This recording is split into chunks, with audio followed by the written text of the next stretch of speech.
कैसे शुरू हुई थी शारदीय नवरात्रि? क्या है इसके पीछे की पौराणिक कथा?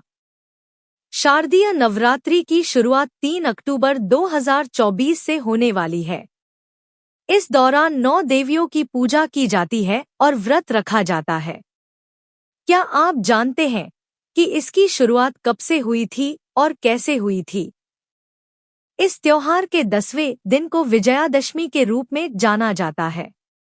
बहुत लोगों को ये नहीं पता होगा कि राम के अयोध्या वापस आने से भी पहले से विजयादशमी मनाई जाती रही है।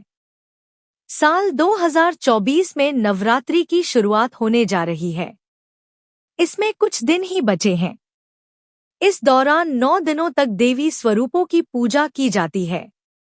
लोग अपने घरों में कलश स्थापित करते हैं, 9 दुर्गा का व्रत रखते हैं और कन्याओं को भोजन खिलाकर इसका समापन करते हैं। हर एक दिन अलग अलग देवियों को समर्पित है।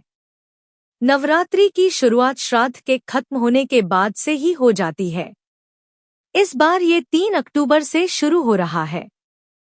साल 2024 की विजयदशमी की बात करें तो इसकी तारीख 12 अक्टूबर रखी गई है। ऐसे में आइए जानते हैं कि शारदीय नवरात्रि के पीछे की पौराणिक मान्यता क्या है। क्या है इस त्योहार का महत्व?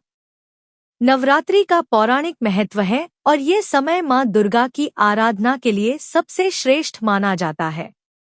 कहा जाता है कि इन 9 दिनों में अगर पूरी लगन और निष्ठा के साथ मां दुर्गा की पूजा की जाए तो इसका काफी महत्व है। ऐसा माना जाता है कि ये पर्व शक्ति की उपासना का पर्व है और इसकी पौराणिक मान्यता भी बुराई पर अच्छाई की विजय के प्रतीक के तौर पर याद रखी जाती है। इस दिन मां दुर्गा के 9 रूप शैलपुत्री, ब्रह्मचारिणी, चंद्रघंटा, कुष्मांडा, स्कंदमाता, कात्यायनी, कालरात्रि, महागौरी और सिद्धिदात्री की पूजा की जाती है। क्या है पौराणिक कथाएं?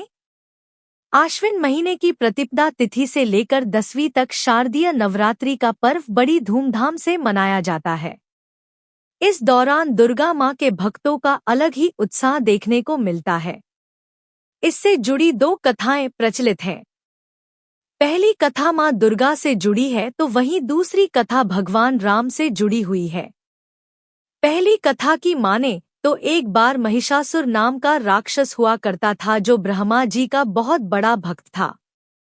अपने तप से उसने ब्रह्मा जी को खुश कर दिया और उसे वर भी मिले। वो इतना शक्तिशाली हो गया कि कोई भी उसे धरती पर हरा नहीं पा रहा था।